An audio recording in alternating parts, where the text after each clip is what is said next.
अस्सलाम वालेकुम दोस्तों, उम्मीद है आप लोग खैरियत से होंगे। आज का जो पहला सवाल है, अभी 2 घंटे पहले खानजे जो हैं उन्होंने मुझसे पूछा है। पहले तो उन्होंने तारीफ़ की है मेरे काम की, मैं उनका बहुत शुक्रगुजार हूँ। दूसरा उन्होंने ये पूछा है कि व्हाट्सएप का नंबर या कोई रब्ता कैसे मुमकिन है। खानजे, पहले तो मैं बहुत ज़्यादा राब्ते में था और मेरी कोशिश भी थी मैं लोगों से राब्ते में रहूँ और जिस हद तक मुमकिन हो जो भी मैं कर सकता हूँ। लेकिन अभी गुज़िश्ता दिनों क्योंकि हालात फिर तब्दील हुए थे, थोड़ा बिज़ी ज़्यादा हो गए थे, तो इसलिए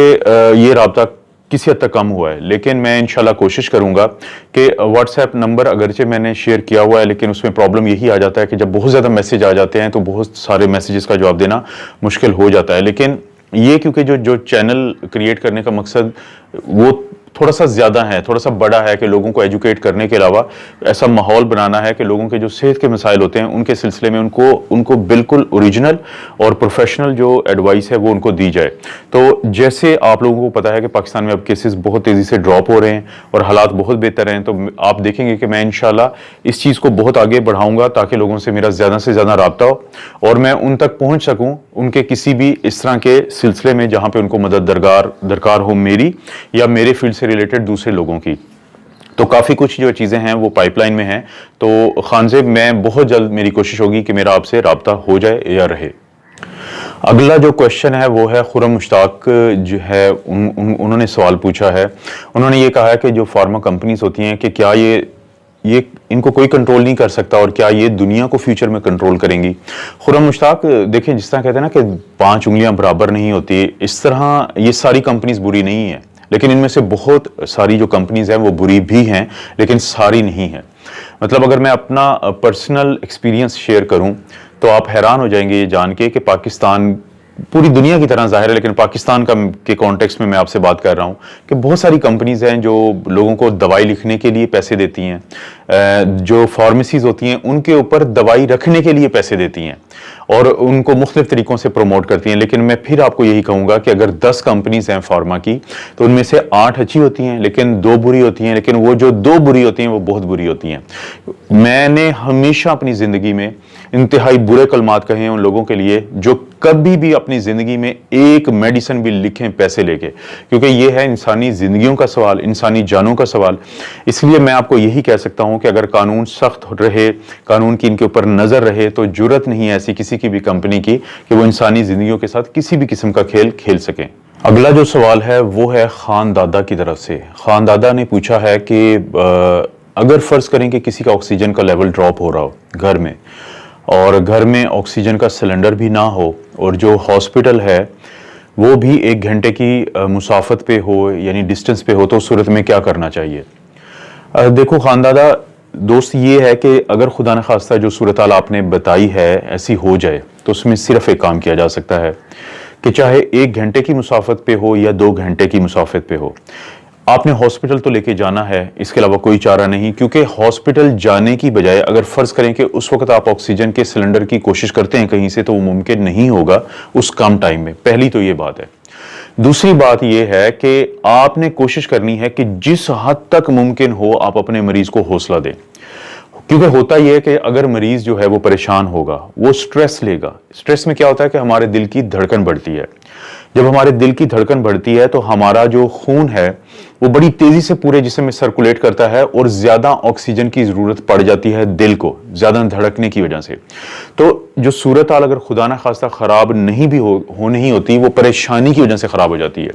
तो इसका एक ही हल है कि आप हॉस्पिटल की तरफ चलें। दूसरी बहुत ज़रूरी बात यह कि कोशिश करें कि आप मरीज़ को एम्बुलेंस पे लेके जाएं, और अगर एम्बुलेंस नहीं अरेंज होती है तो जैसे भी मुमकिन है तो आप घर से निकलें और कोशिश करें कि रास्ते की रुकावटों को मरीज़ के बारे में बताते हुए कम से कम टाइम में अबूर करें और हॉस्पिटल पहुंचे, क्योंकि इसके अलावा कोई चारा नहीं बनता। क्योंकि जो आपका 5 मिनट पहले आप हॉस्पिटल के लिए निकलेंगे तो आप 5 मिनट जल्दी पहुंचेंगे, क्योंकि आपको या आपके मरीज को या घर के किसी फर्द के हाथ में किसी भी शख्स की जिंदगी नहीं है, लेकिन आपकी कोशिश जो है वो आपके हाथ में है। तो अगर खुदा न खास्ता इस तरह की सूरत हाल हो तो हर सूरत आप अपने मरीज को हॉस्पिटल लेके जाएं, ना कि आप घर में इंतजार करें। एक जो हमारी बहन है उन्होंने एक सवाल पूछा, मैं उनका भी नाम नहीं लेता हूँ, कि उनके हस्बैंड जो हैं वो मिडल ईस्ट के एक मुल्क में हैं और उनको कोरोना हुआ है और उन्होंने खुद को आइसोलेट किया हुआ है, तो वो काफ़ी परेशान हैं। उनको मैं एक ही बात कहूँगा कि वो खुद भी हौसले में रहें और अपने हस्बैंड को भी एक हौसला दें। वो ये क्या हौसला है कि ये जो कोरोना है ये एक वायरल इन्फेक्शन है, यानी 80% तो वो लोग हैं जिनको हॉस्पिटल जाने की ज़रूरत ही नहीं होती, या 85% वो लोग हैं वो खुद ही ठीक हो जाते हैं, क्योंकि जो वायरल इन्फेक्शंस होती हैं उनमें से अक्सरियत का इलाज नहीं होता बल्कि वो खुद ही ठीक हो जाती हैं और ज़रूरत नहीं पड़ती। और अगर खुदा ना खास्ता उनका सांस खराब हो सिर्फ उस सूरत वो हॉस्पिटल जाएं। लेकिन ये जो मैं उनका सवाल समझाऊं तो मैं उनको यही कहूँगा कि वो बिल्कुल बिना घबराएं, क्योंकि जब शुरू के दिनों में जब पहली वेव आई थी और जब लोगों को या डॉक्टर्स को किसी को बहुत ज़्यादा नहीं पता था इस बीमारी के बारे में, तो मेरे खुद बहुत जानने वाले हैं जो यंग थे, लेकिन जब उनको कोविड पॉजिटिव हुआ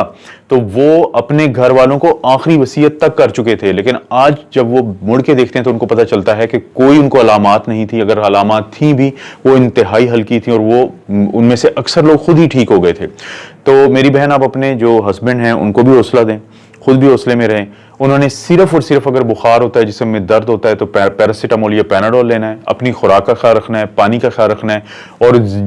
जितना ज्यादा हो सके वो टेंशन और परेशानी से बच के रहें। आज का जो आखिरी सवाल है वो है ज़ारा नूर जो है उन्होंने पूछा है कि what is the difference between Sinopharm and CanSino, both are the Chinese vaccine. अब ज़ारा उसमें ये है कि जो कैनसाइनो है ये सिंगल शॉट है, साइनोफार्म की 2 डोजेज लगती हैं। और इसके अलावा जो कैनसाइनो है उसमें जो है वो एडिनो वायरस को हम वेक्टर के तौर पे, डाकिए के तौर पे इस्तेमाल करते हैं, ताकि वो जेनेटिक मटेरियल कोरोना वायरस का जो बनाता है